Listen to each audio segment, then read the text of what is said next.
बिस्मिल्लाहिर्रहमानिर्रहीम। अस्सलाम वालेकुम। Welcome to my YouTube channel math with Saba. तो बच्चों, आज हम एक्सरसाइज नंबर 2.9 कर रहे हैं और 2.9 का फर्स्ट क्वेश्चन है कि solve the following linear equation. ठीक है, ये लीनियर इक्वेशंस के अकॉर्डिंग हमने ये क्वेश्चंस अटेम्प्ट करने हैं। बहुत ही आसान क्वेश्चन है, बहुत ही इंटरेस्टिंग क्वेश्चन है। तो जी क्वेश्चन नंबर 1 की तरफ चलते हैं हम। 3x minus 1 is equal to 8। Exercise number 2.9 का फर्स्ट क्वेश्चन है 3x minus 1 is equal to 8। अब हमने इस क्वेश्चन को सॉल्व करना है। सबसे पहली बात तो आप ये समझ लें कि ये लीनियर इक्वेशन है। लीनियर इक्वेशन किस तरह के वेरिएबल्स, किस तरह की वैल्यू होती है, जिसमें पहले वैल्यू आई हुई होती है, उसके बाद कांस्टेंट नंबर आ जाते हैं और उसके बाद चाहे एक वेरिएबल है, चाहे दो वेरिएबल है, चाहे तीन वेरिएबल है, पहले आपके वेरिएबल्स फॉर्म के नंबर वैल्यू आएगी, उसके बाद कांस्टेंट वैल्यू आ जाएगी और उसके बाद वो वैल्यू आ जाएगी जो आउट ऑफ इक्वल होगी। ठीक है, तो अब हम इसको लीनियर इक्वेशन को अपने तरीके से सॉल्व करते हैं। हमने क्या करना है कि 3x ऐसे ही लिखेंगे, 3x इज इक्वल। अब ये देखें, हमने इज इक्वल यहाँ पे क्यों डाला है, या अभी -1 तो हमने नहीं लिखा बच्चों। इज इक्वल इसलिए डाला है क्योंकि ये भी कांस्टेंट वैल्यू है, ये भी कांस्टेंट वैल्यू है। कांस्टेंट वैल्यू को हमने एक साइड पे लेके चले जाना है। हमने 8 ऐसे ही एज इट इज़ लिखना है। +8 है, हमने भी +8 ही लिख दिया है। ये -1 है तो यहाँ आके +1 बन जाएगा क्योंकि इसने अपनी जगह चेंज की है। अब हमारे पास आ जाएगा नेक्स्ट स्टेप क्या होगा कि 3x is equal to 9। 8 + 1 this give us 9। ठीक है, अब हमने क्या करना है कि x is equal 3x, x को इधर ऐसे ये सिंगल फॉर्म में x निकाला इज इक्वल टू। अब ये जो वैल्यू है 9 ऐसे ही उतरेगा और ये जो आपकी वैल्यू है ना 3, ये यहाँ पे आके डिवाइडिंग फॉर्म में आ जाएगी। ठीक है, x इज इक्वल टू 9/3, यह हमारे पास आंसर निकला है। अब ये इन दोनों वैल्यूज़ के दरमियान में कौन सा साइन है, डिवाइड का। यहाँ तक लिखोगे एक्सेप्टेबल है, लेकिन अगर इसके इन दोनों वैल्यूज़ को आप डिवाइड कर देंगे, क्योंकि दोनों वैल्यूज़ डिवाइड होती हैं बिकॉज ये भी ऑड नंबर है, ये भी ऑड नंबर है, तो फिर हम इसको ऑड नंबर की होने की वजह से डिवाइड कर देते हैं। 3 3 = 9। डेट्स वाई हमारा जो आंसर है x is equal to 3। Linear equation का जो फर्स्ट पार्ट है उसका हमारा आंसर है x इज इक्वल टू 3। अच्छा, एक बात और आपको बता दूं कि ये जो 2.9 है इसके तकरीबन जितने भी पार्ट्स मैंने देखे हैं तकरीबन सारे के सारे पार्ट्स डिफरेंट है। पहला पार्ट दूसरे से, दूसरा तीसरे से, तीसरा चौथे से, चौथा पांचवे से, सारे के सारे पार्ट्स डिफरेंट बनाए हुए हैं। लिहाजा आज हम आपको step by step he question सिखाएंगे। क्वेश्चन नंबर 2 है 7x इज इक्वल 60 + 2x। हमने क्या किया, वेरिएबल को एक साइड पे रखेंगे। ये देखिए, ऊपर वेरिएबल एक साइड पे थे, कांस्टेंट एक साइड पे, नीचे भी ऐसे ही करेंगे। वेरिएबल एक साइड पे कर लेंगे, 7x है, 7x। यहाँ पे जो 2x है ये भी x वेरिएबल है, ये भी x वेरिएबल है। इसको उठा के x वेरिएबल के पास लेके आएंगे, क्योंकि इसने जगह चेंज की है तो फिर हमने इसको कहेंगे -2x। साइन जगह चेंज करने से, ऊपर वाले क्वेश्चन में भी बच्चों मैंने आपको समझाया था -1 है तो इसने जगह चेंज की थी। यहाँ पे आया था 8 के पास, कांस्टेंट वैल्यू के पास आया था तो ये 1 बन गया था प्लस के साथ 1। तो यहाँ पे भी बच्चों आपने यही देखना है कि x वेरिएबल को जब इकट्ठा कर रहे हो तो आपने जो x वेरिएबल, जो दूसरा वेरिएबल पहले वेरिएबल के पास आया है तो वो उसने अपना साइन चेंज कर देना है। +2x है तो -2x हो गया, इज इक्वल ऐसे ही रहेगा और 60 यहाँ पे आ गया। 7x - 2x, ठीक है, क्या बन गया है 5x। 7x + 2x is equal to 5x और ये हमारे पास 60 एज इट इज ऐसे ही उतर आएगा। x इज इक्वल टू फिर 60 ऐसे ही उतर आएगा और जो x के साथ वेरिएबल हमारे काउंट वैल्यू लिखी हुई है उसको हम इधर ले आएंगे डिवाइडिंग फॉर्म के साथ। अगर यहाँ डिवाइडिंग फॉर्म के साथ आंसर x का कोई वैल्यू लिखी हुई होती तो वो इधर आके मल्टीप्लाई हो रही होती, लेकिन अब ये वेरिएबल के साथ मल्टीप्लाई फॉर्म में लिखी हुई है तो यहाँ आके डिवाइड हो जाएगी। ठीक है बच्चों। अच्छा, ये आपका आंसर इतना ही रहेगा। आपका आंसर आ जाएगा जी x इज इक्वल 60/5। क्यों आया है 60/5? हमने इसको डिवाइड क्यों नहीं किया? ऊपर वाले को तो डिवाइड कर दिया था, नीचे वाले को नहीं डिवाइड किया। इसलिए किया है कि ऊपर वाला जो आपका क्वेश्चन था, जो ये वैल्यू निकली हुई थी, दोनों ऑड नंबर थे, ये डिवाइड हो सकते थे। लेकिन नीचे वाली जो वैल्यू है इसको डिवाइड इसलिए नहीं किया क्योंकि ऊपर वाली वैल्यू जो होती है इवन है और नीचे वाली वैल्यू है ऑड है, तो लिहाजा इवन और odd at a time number आ गए हैं। तो फिर हमने क्या किया कि इसको ऐसे ही छोड़ दिया। हमारा आंसर है x is equal to 60/5, right. Next question की तरफ चलते हैं। थर्ड पार्ट है आपका 5x + 4 is equal to x + 17। ठीक है, आपको क्या कहा था कि जो वेरिएबल फॉर्म है उसको इज इक्वल की एक साइड पे रखते हैं, जो कांस्टेंट फॉर्म्स हैं उसको इज इक्वल की एक साइड पे रखने हैं। ठीक है, अब सोल्यूशन हम करते हैं। 5x ऐसे ही लिखेंगे, 5x यहाँ पे इस बाकी 3 नंबर्स हैं आपके पास, इसमें से इस वेरिएबल के साथ की फॉर्म कौन सी है? 2x है, हम 2x लिख लेंगे। अच्छा, ये +2x है तो ये -2x बन जाएगा। ठीक है, क्योंकि किस वजह से बनेगा?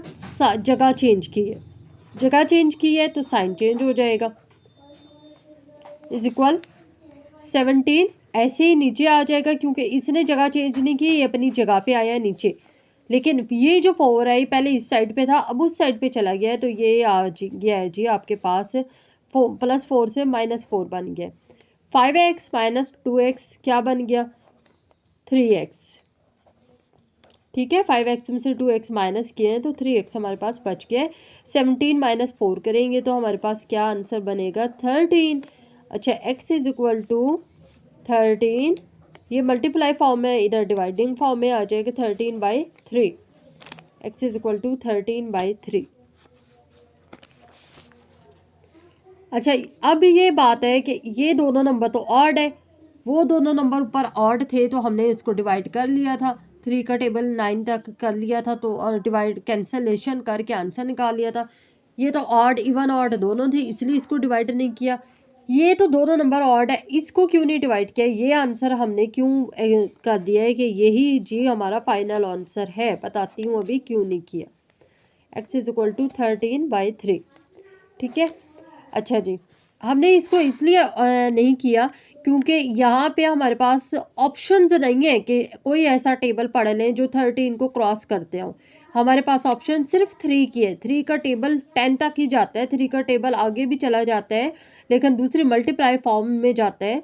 तो अगर मल्टीप्लाई फॉर्म में भी हम करेंगे तो फिर 13 अप्रोच नहीं होता, 3 से 13 अप्रोच नहीं होता। ठीक है, तो अगर हम 3 को 3 10 30 होता है और 3 11 33 होता है। ये देखें, 11 × 3 33। ठीक है, 3 1 3 3 1 3। अब ये देखें, 3 4 12 आता है और 3 5 15 आ जाएगा। हमारे पास तो 13 है, दरमियान वाली वैल्यू है, ये तो कैंसिल किसी सूरत नहीं हो रही। और 3 के टेबल से सिर्फ करनी है तो फिर तो किसी सूरत नहीं हो रही, लिहाजा हम इसको इसी फॉर्म में लिख देंगे कि 13/3 आंसर है हमारा। ठीक है, नेक्स्ट क्वेश्चन की तरफ चलते हैं। अच्छा जी, क्वेश्चन नंबर 4 करेंगे। 5x + 11 is equal 20x - 64। ठीक है, 5x + 11, ये देखिए। अब इसको मैंने बच्चों आपको क्या बताया था कि जो x के वेरिएबल है उसको एक साइड पे हमने करना है, जो कांस्टेंट वैल्यूज़ है उसको एक साइड पे करना है। 5x ऐसे लिखेंगे, 5x, ठीक है, +20x है, यहाँ आके क्या बनेगा? -20x। क्यों बना है -20x? इसलिए बना है क्योंकि आपके जो 20x है उसने जगह चेंज की है, वो यहाँ पे दूसरी साइड पे इज इक्वल की दूसरी साइड पे आया है। लिहाजा दूसरी साइड पे आने की वजह से वैल्यू जो होती है वो एज इट इज़ रहती है, आपकी वैल्यू वही रहेगी, लेकिन साइन जो होता है वो चेंज हो जाते हैं। इज इक्वल +11 है यहाँ पे। अब ये +11 देखें, पहले इज इक्वल की इस साइड पे था, अब इस साइड पे जा रहा है, तो इस साइन चेंज हो गया है, -11 बन गया और -64 एज इट इज़ नीचे उतर जाएगा। 5x - 20x क्या बन गया? 15x। ठीक है, 5x में से 20x माइनस किए हैं, तो फिर हमारे पास 15x के साथ माइनस का साइन आएगा, क्योंकि छोटी वैल्यू में से बड़ी वैल्यू को एक्सक्लूड कर रहे हैं। माइनस माइनस क्या होता है? प्लस। 64 में 11 को प्लस करेंगे तो फिर हमारे पास ये बन जाएगा 75। 64 + 11 415617। अब ये जो x है, अच्छा वैल्यू क्या होगी ये देखें, 64 और 11 में से माइनस जो हम ना 64 का ले लेंगे, -75। साइन बड़ी वैल्यू को लगाते हैं। x इज इक्वल, x की वैल्यू फाइंड आउट करनी है ना, x is equal to -75 dividing by -15। Same sign हमेशा कैंसल हो जाते हैं एक दूसरे से। हमारे पास क्या आया? x is equal to 75/15। अब 75 और 15 अगेन आपको बता रही हूँ दोनों ऑड नंबर है, तो फिर आपने क्या करना है, इसको कैंसिल कर देना है। 15 को अगर हम मल्टीप्लाई करेंगे 4 से, 4 5 ज़ा 20, 2 कैरी आ गया, 4 1 ज़ा 4 और 2 6 आ गया, 60 आ गया ये। तो अब हमें ये पता है कि ये 75 के करीब करीब है। हम 5 से मल्टीप्लाई करके देख लेते हैं। 5 5 ज़ा 25, 2 कैरी आ गया, 5 1 ज़ा 5 और 2 7। ठीक है बच्चों, 75। इट मीन्स कि हमने 15 का टेबल 5 तक अगर पढ़ेंगे तो हमारे पास आंसर आ जाएगा 5। तो हमारे पास फाइनल आंसर क्या बन गया? x is equal to 5। ठीक है, नेक्स्ट क्वेश्चन की तरफ चलते हैं। ये डिफरेंट है, ये पहले तमाम क्वेश्चन से ज़रा डिफरेंट है। 3 ब्रैकेट्स में है 2x - 5 इज इक्वल 21। पहले एक बार ये क्वेश्चन लिख लेते हैं। 3 2x - 5 इज इक्वल 21। अच्छा, ब्रैकेट के जो इनर वैल्यू है और आउटर वैल्यू है वो हमेशा सिर्फ और सिर्फ मल्टीप्लाई होती है। हम भी मल्टीप्लाई करेंगे। 3 2 ज़ार 6 आ गया, 6x आ गया। ठीक है, -5 3 ज़ार 15 आ गया है, इज इक्वल 21 के साथ कोई भी वैल्यू नहीं है और ना ये इनर ब्रैकेट है ना आउटर ब्रैकेट है, हम इसको ऐसे ही लिख लेंगे। ठीक है, अब हमने क्या करना है, 6x ऐसे इधर आ जाएगा, इज इक्वल, ये भी कांस्टेंट वैल्यू है, ये भी कांस्टेंट वैल्यू है।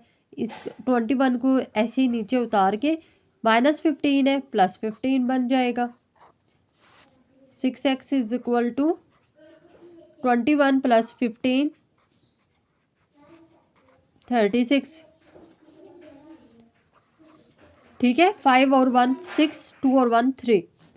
अब हमारे पास आ गया 6x इज इक्वल टू 36 आया है ना। इसको हमने क्या कैसे लिखेंगे कि x is equal to 36 dividing by 6। 6 6 ज़ार 36। ठीक है, x की वैल्यू जो आपकी आई है 6 आई है।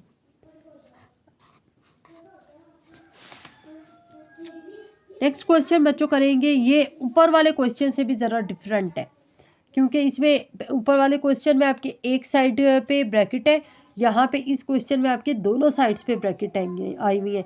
तो सबसे पहले हमने लीनियर इक्वेशन का आंसर निकालने से पहले हमने इसको लीनियर इक्वेशन में फाइंड आउट करना है कि कैसे करेंगे, और इसको इनर ब्रैकेट और आउटर ब्रैकेट से मल्टीप्लाई करके आंसर निकालेंगे। क्या करेंगे, 3 को x के साथ मल्टीप्लाई किया तो हमारे पास 3x आ गया, प्लस 3 2 ज़ार 6। ठीक है, समझ आया। 3 को x के साथ किया 3x आ गया, प्लस ऐसे ही उतरेगा, और 3 को 2 के साथ करेंगे 6 आ गया। अब ये सारी ब्रैकेट की जो इनर वैल्यू है आउटर वैल्यू से मल्टीप्लाई होकर हमारे पास ही आई हुई है। इज इक्वल ऐसे ही डालेंगे, 5 ऐसे ही लिखेंगे क्योंकि 5 के साथ कुछ भी नहीं है, माइनस ऐसे ही लिखेंगे, 2 के साथ हमने ये x को किया है मल्टीप्लाई, तो हमारे पास 2x आ गया, और 2 को 3 के साथ किया है तो हमारे पास क्या आया, 6 आ गया। ठीक है, minus minus plus minus minus हो गया।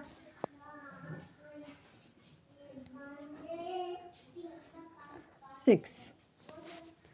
अब ये देखें कि हमारे पास आ जाएगा, तो जी इसके बाद हमने करना है नेक्स्ट स्टेप आपका क्या होता है कि आपने वेरिएबल एक जैसे लगाने एक ही साइड पे।